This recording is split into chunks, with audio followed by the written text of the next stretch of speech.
What happens, it's like a reunion. You're not really mourning or grieving. So yeah, I think we are in denial of death generally. I think the way society is designed. See, life is this unstructured project, and death is the deadline. Hi guys, and welcome back to my channel. My name is Nothembi Basson, a.k.a. the Rich Mogul, and I'm joined by Mbongeni Dhilwayo. How are you? Excellent. And you? I'm excellent. Even though, guys, we have to reshoot this episode because we lost the previous footage. So, yeah, it's just a curveball, but welcome back. And thank you guys for 150 subscribers. And today, we will be talking about grief and its lasting impact. So we can start off by starting with what is grief? What is the definition of grief? Well, grief is an emotional reaction to loss or some sadness, and usually it's in connection with death.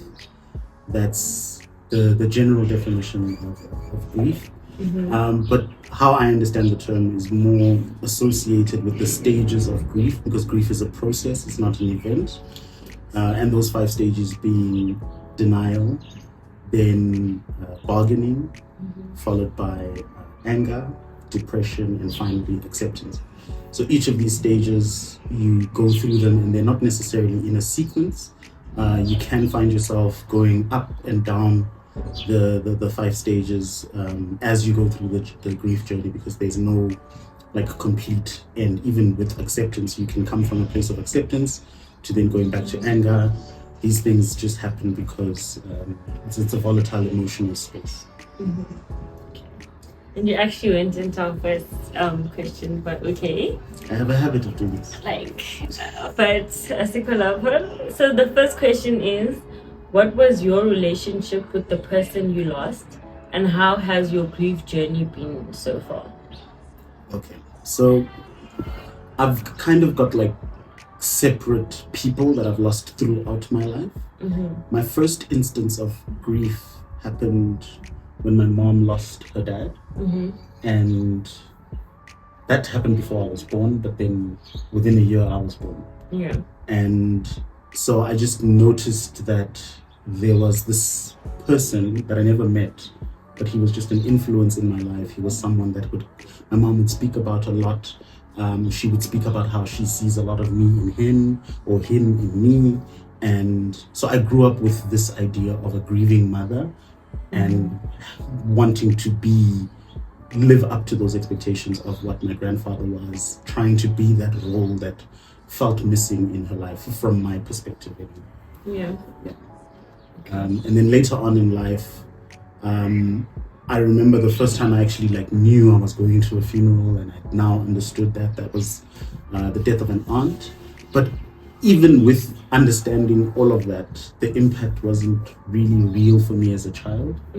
I mean, this is in the grade years, I think grade 4, grade 3, somewhere there. I also lost an uncle who was very close to me. I spent a lot of time with him. But just, I don't know what it is about being a kid. When the funeral happens, it's like a reunion. You're not really mourning or grieving.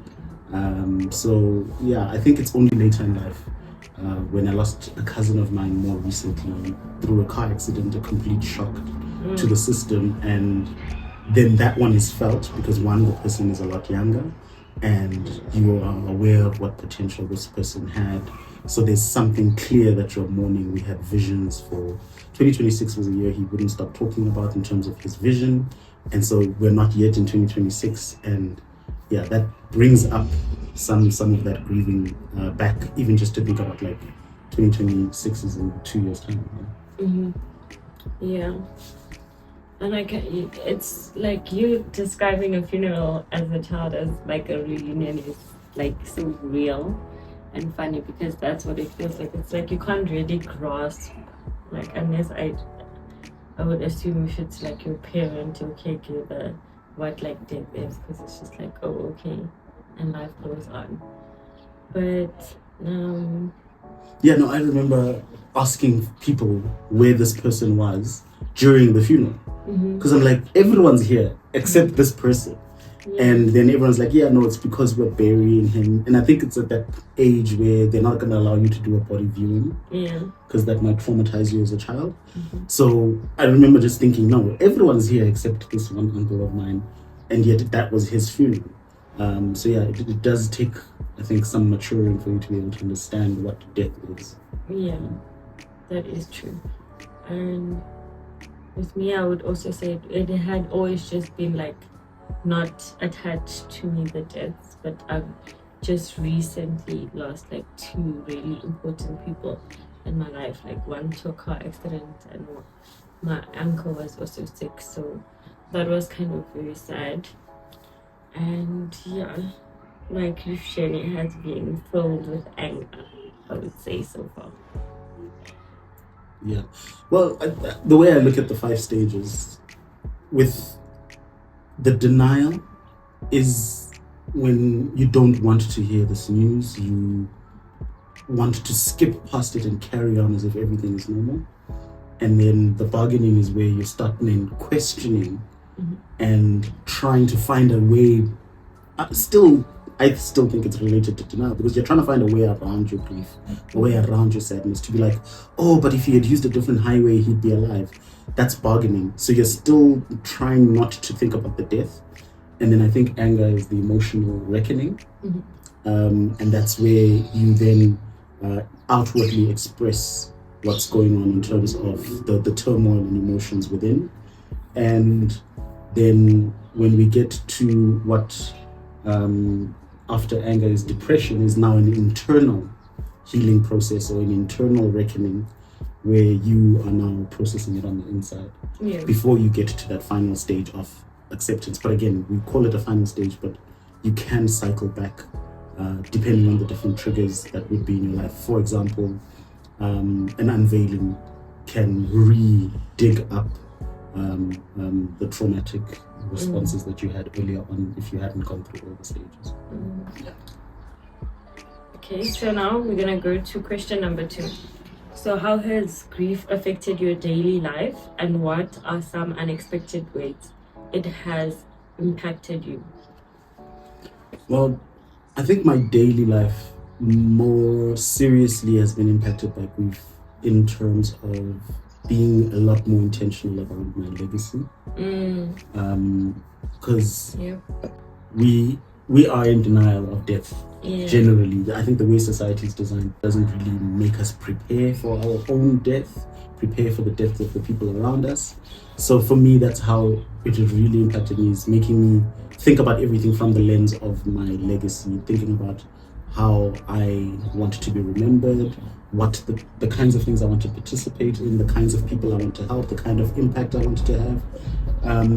On the one hand, it also might be seen as a bit on the negative side, to also, if you don't want to forget to live. And so now it's that balance of doing for others and helping others and leaving this positive impact. But then on the other hand as well, it's your life and you have to live it. You have to collect the experiences that you need for your own gratification.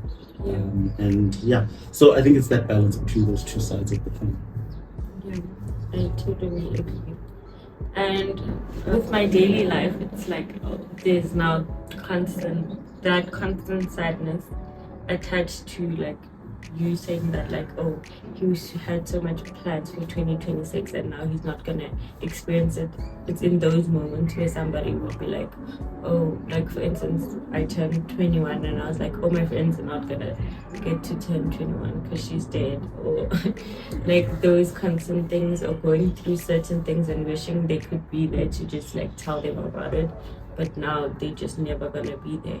So that makes me sad. And in an unexpected way, I would say that I'm also intentional, like about those things, like having a will, my legacy, what am I here for, how do I want to be remembered, and acting on it, because I'm like, oh, it is real. Like, especially now that it's happened to me, it's woken me up in that way, I would say, and also reminded me to live life and not just constantly be in survival mode.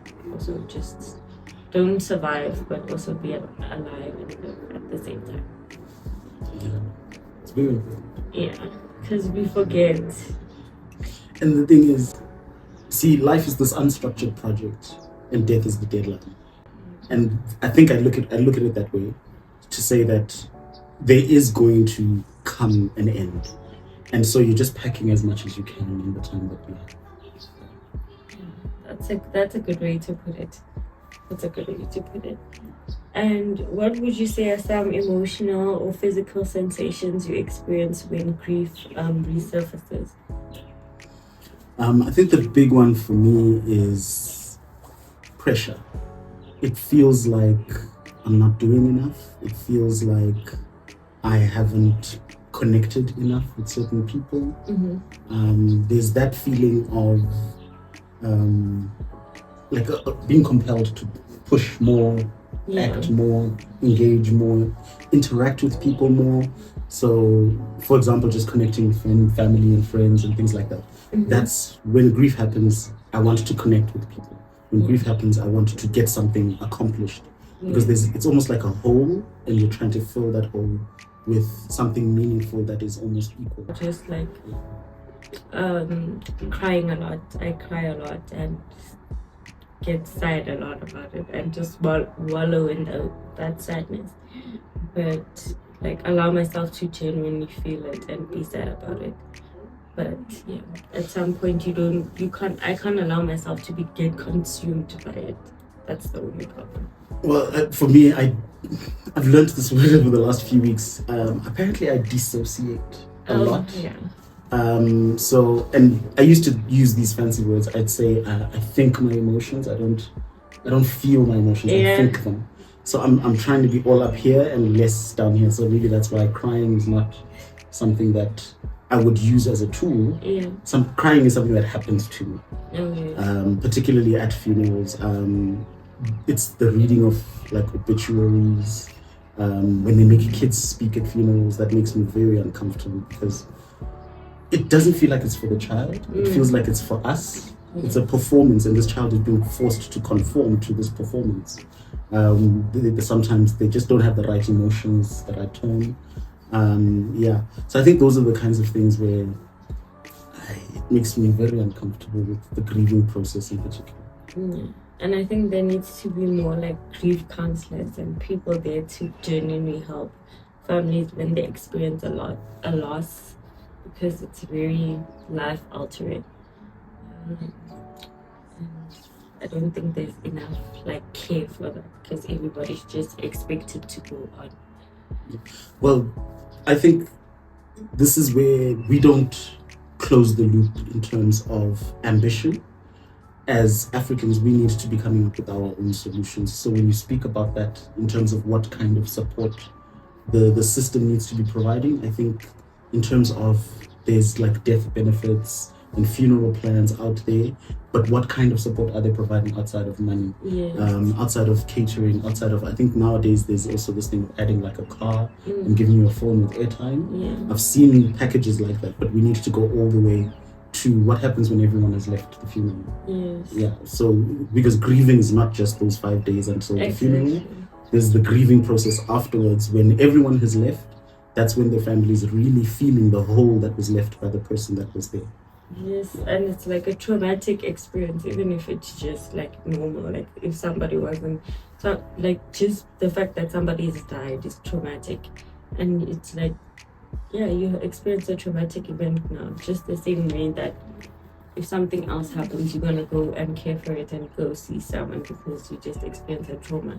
It's the same way people need to like do that, or there needs to be services available for people to have access to that. And when you mention that, right, so I get a lot of my information, general knowledge, from media, right, consuming media. I think institutionally speaking, within the Black community, we have the burial societies and things like that, but what we don't have are support groups generally. I think just from my reading of Hollywood and stuff, right, there's always an Alcoholics Anonymous, which is a support group system, Narcotics Anonymous, which is a support group system, but then within the grief space, how many grief counseling groups are there? How many people who are grieving can come together and be like, oh, I lost a son, I lost a daughter. Particularly if people lose young people, I think there needs to be a specialized focus on that. But then also, the young people that are left behind, there needs to also be support groups for children trying to navigate the world without a primary or a secondary caregiver. So like, if you lose your parents, as an example, who can you really talk to in the family? Because everyone else in the family might not have that exact experience. Yes. And yeah, then you end up looking for negative influences outside instead of having some support within a safe space. Thank you guys for making it to the end, and we will be releasing shorts as well. The book of the week is The Thing Around Your Neck by Chimamanda Ngozi Adichie. This is the book of the week. I'm currently reading it, as you can see. I really like it. It's 12 short stories, so it's just quick, fast. If you don't have time to read like a full book, it's really nice. So yeah.